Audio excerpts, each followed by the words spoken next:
Good day, children. Today we will be discussing about October Eradu Padya. October Eradu is a poem. Padya means poem. It is the fifth lesson in the textbook. So this poem is written by Gururaj Benakal. And in this poem he is describing about, or he is telling about Gandhiji. What does Gandhiji stand for? What did he do?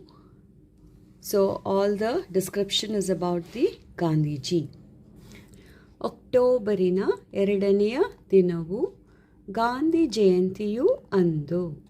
ಬನ್ನಿರಿ ಎಲ್ಲರೂ ಕೂಡಿ ಹಾಡುವ ಅವರನ್ನು ನೆನಪಿಗೆ ತಂದು.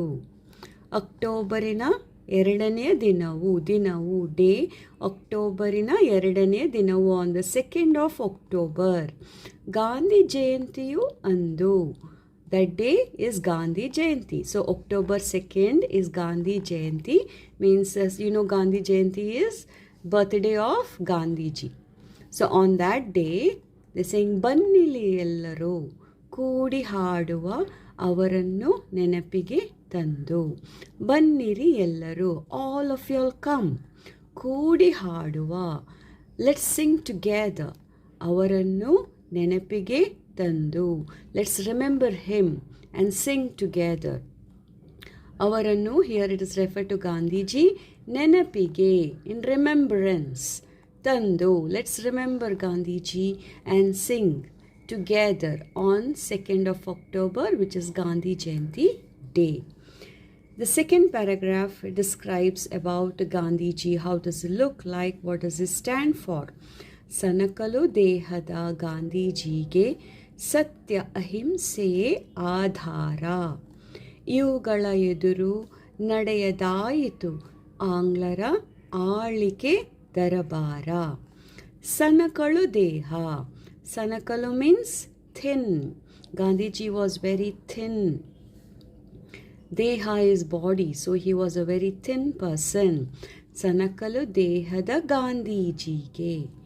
Satya ahimse adhara. Satya is truth. Ahimse is non-violence.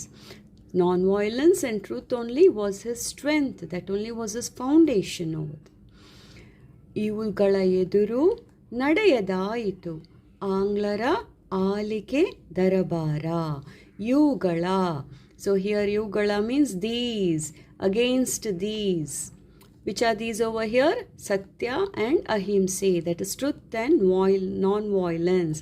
Against these ನಡೆಯದಾಯಿತು ಆಂಗ್ಲರ ಆಳಿಕೆ ದರ್ಬಾರ. The British could not rule, could not boss over Gandhiji, or they couldn't fight against this Satya and Ahimse over here. ಇವುಗಳ ಎದುರು ನಡೆಯದಾಯಿತು, couldn't stand in front of this Satya Ahimse. What couldn't stand? ಆಂಗ್ಲರ ಆಳ್ವಿಕೆಯ ದರ್ಬಾರ. British people could not stand in front of the Satya and Ahimse. ಅನೀತಿ ದಾರಿ ತುಳಿಯಲೇ ಇಲ್ಲ. ಅನೀತಿ ದಾರಿ ತುಳಿಯಲೇ ಇಲ್ಲ. ನುಡಿಯಲೇ ಇಲ್ಲ ಹುಸಿಯನ್ನು. ಪ್ರಾಣ ಹೋದರೂ ಲೆಕ್ಕಿಸಲಿಲ್ಲ ಬಾಗಲೇ ಇಲ್ಲ ತಲೆಯನ್ನು. ಅನೀತಿ, injustice, ದಾರಿ, road. He ತುಳಿಯಲೇ ಇಲ್ಲ. He did not step at all. ಇಲ್ಲ, no. Anitya, he did not step into the injustice path. ನುಡಿಯಲೇ ಇಲ್ಲ ಹುಸಿಯನ್ನು. ನುಡಿಯಲೇ, he didn't tell. ಇಲ್ಲ, he didn't tell ಹುಸಿಯನ್ನು. ಹುಸಿ is lies. So he never told a lie. ಪ್ರಾಣ ಹೋದರು ಲೆಕ್ಕಿಸಲಿಲ್ಲ. ಪ್ರಾಣ is life. ಹೋದರು, if it went, even if the life went, ಲೆಕ್ಕಿಸಲಿಲ್ಲ, he didn't care. ಬಾಗಲೇ ಇಲ್ಲ ತಲೆಯನ್ನು, he didn't surrender. ಬಾಗಲೇ ಇಲ್ಲ means he didn't bend his head. ತಲೆ is head. ಬಾಗಲೇ ಇಲ್ಲ, ಬಾಗಲೇ bend. ಇಲ್ಲ, no, he didn't bend his head. means, what do you mean by didn't bend is he did not surrender. He did not give up. He did not bend his head. He kept his head straight and stood for what he believed in here. ಶ್ರಮದ ಪಾಠವ ದೇಶಕ್ಕೆ ಕಳಿಸಿ ಒಳ್ಳೆಯ ದಾರಿ ತೋರಿದರು. ಉಚ್ಚ ನೀಚ ಭಾವವ ಅಳಿಸಿ ಮಧುರ ಪ್ರೀತಿಯ ಬೀರಿದರು. ಶ್ರಮದ ಪಾಠವ ದೇಶಕ್ಕೆ ಕಲಿಸಿ. ಶ್ರಮ, hard work. ಪಾಠವ, lesson, the lesson of hard work. He taught the whole country. ದೇಶಕ್ಕೆ ಕಲಿಸಿ, he taught. ಒಳ್ಳೆಯ ದಾರಿ ತೋರಿಸಿದರು. ಒಳ್ಳೆಯ, good, ದಾರಿ, path, ತೋರಿಸಿದರು, showed. So he showed a good path for everybody. ಉಚ್ಚ ನೀಚ ಭಾವವ ಅಳಿಸಿ. ಉಚ್ಚ ನೀಚ. ಉಚ್ಚ means high, Nicha means low.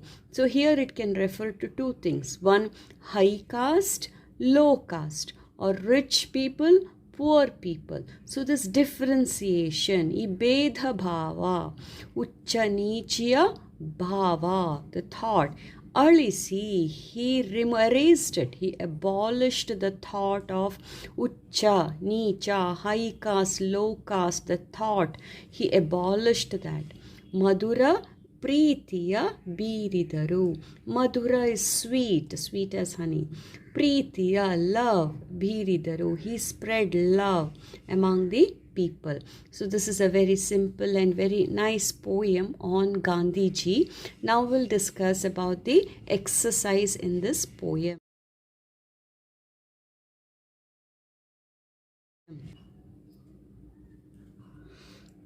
Here we have the fill in the blanks, and the options are given below the fill in the blanks. So you have to choose the right option and complete the sentence. Okay, so it is bitta sthala, the space which is left blank, fill the place. First one, this is number 1. Banniri ellaru dash haduva. Here haadi, ಕೂಡಿ, ಮಾಡಿ, ನೋಡಿ. So answer is ಕೂಡಿ ಹಾಡುವ. ಬನ್ನಿರಿ ಎಲ್ಲರೂ ಕೂಡಿ ಹಾಡುವ. ಬಾಗಲೇ ಇಲ್ಲ ಡ್ಯಾಶ್. ಬಾಗಲೇ ಇಲ್ಲ, didn't bend at all. What he didn't bend? He didn't bend his head. ತಲೆಯನ್ನು. So here you have the third option. ತಲೆಯನ್ನು is the right answer. Third one, this is 3 number in Kannada. So ಶ್ರಮದ dash ದೇಶಕ್ಕೆ ಕಲಿಸಿ. ಶ್ರಮ, hard work. What did he teach the country? He taught the country about the hard work lesson, ಪಾಠವ. So here, ಪಾಠವ, the first option is the answer. ಶ್ರಮದ ಪಾಠವ ದೇಶಕ್ಕೆ ಕಲಿಸಿ. Next exercise. ಈ ಪ್ರಶ್ನೆಗಳಿಗೆ ಒಂದು ವಾಕ್ಯದಲ್ಲಿ ಉತ್ತರಿಸಿ. ಪ್ರಶ್ನೆ, question answers. Here you have to write. So this question answer is like ಒಂದು ವಾಕ್ಯದಲ್ಲಿ ಉತ್ತರಿಸಿ. ಒಂದು ವಾಕ್ಯ, one sentence. Answer in one sentence. So the first question is, Gandhi ಜಯಂತಿಯನ್ನು ಎಂದು ಆಚರಿಸಲಾಗುತ್ತದೆ. So ಗಾಂಧಿ ಜಯಂತಿ ಎಂದು ಆಚರಿಸಲಾಗುತ್ತದೆ. When is Gandhi Jayanti celebrated? So the answer is Gandhi ಜಯಂತಿಯನ್ನು ಅಕ್ಟೋಬರ 2ರಂದು ಆಚರಿಸಲಾಗುತ್ತದೆ. Second one, ಗಾಂಧೀಜಿಯವರಿಗೆ ಯಾವುದು ಆಧಾರವಾಗಿತ್ತು? What is the strength for Gandhiji? Here ಗಾಂಧೀಜಿಯವರಿಗೆ ಸತ್ಯ, ಅಹಿಂಸೆ ಆಧಾರವಾಗಿತ್ತು. ಗಾಂಧೀಜಿಯವರಿಗೆ ಸತ್ಯ, truth and non violence only was his foundation, was the strength of Gandhiji. So ಗಾಂಧೀಜಿಯವರು ಯಾವ ದಾರಿಯನ್ನು ತುಳಿಯಲಿಲ್ಲ? ಗಾಂಧೀಜಿಯವರು, ದಾರಿ is a path, no? So which path he didn't step at all here? ಗಾಂಧೀಜಿಯವರು ಅನೀತಿಯ ದಾರಿಯನ್ನು ತುಳಿಯಲಿಲ್ಲ. ಅನೀತಿ ಇಸ್ injustice. ಸೊ ಗಾಂಧೀಜಿಯವರು ಅನೀತಿಯ ದಾರಿಯನ್ನು ತುಳಿಯಲಿಲ್ಲ. ಗಾಂಧೀಜಿಯವರು ಮಧುರ ಪ್ರೀತಿಯನ್ನು ಹೇಗೆ ಬೀರಿದರು? How did he spread love?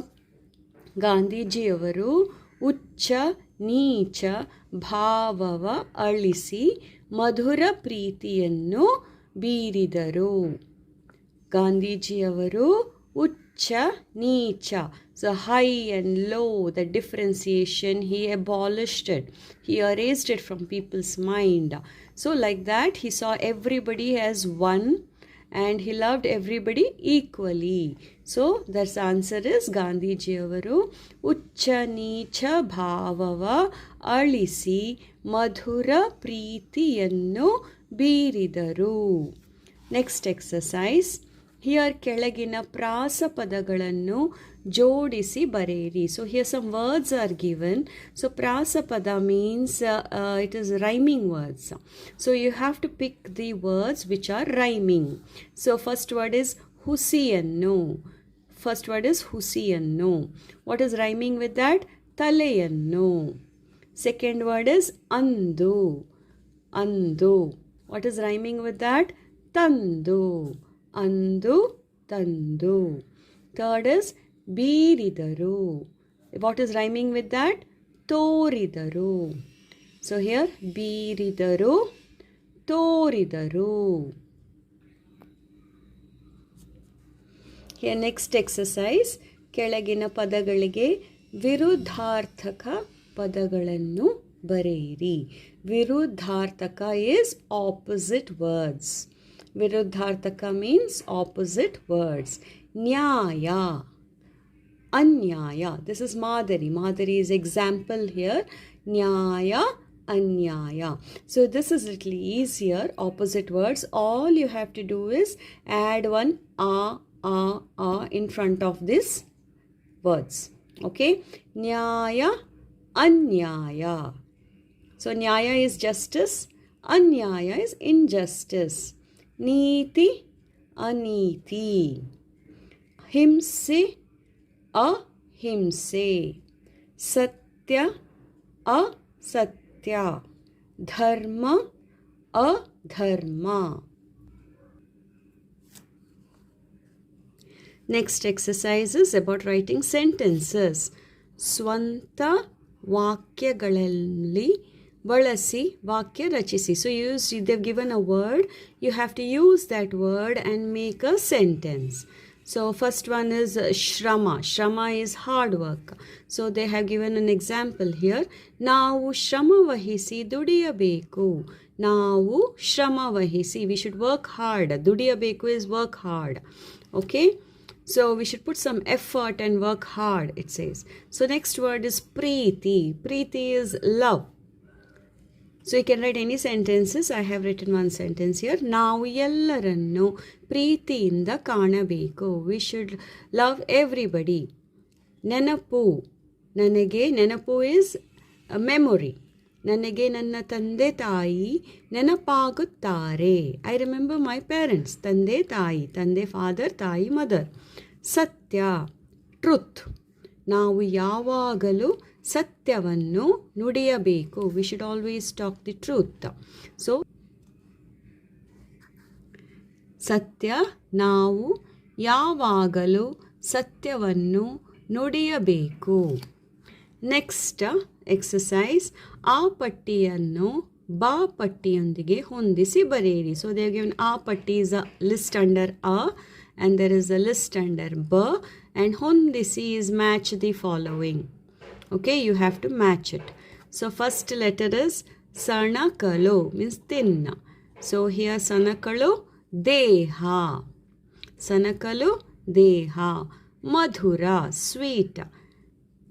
Preeti. Madhura, preeti. Anglara. Anglara is British people, English people. So Anglara, alike means rule. Anglara, alike. Ucha, neecha. Ucha, neecha. So this is match the following. Next exercise here. ಮಾದರಿಯಂತೆ ಕೆಳಗಿನ ಪದಗಳಲ್ಲಿರುವ ಸ್ವರಾಕ್ಷರಗಳನ್ನು ಗುರುತಿಸಿ ವೃತ್ತ ಹಾಕಿ. ಸ್ವರಾಕ್ಷರಾಸ್ is like from ಆ till ಔ, ಆ E ಈ ಉ ಊ, that is swarakshara.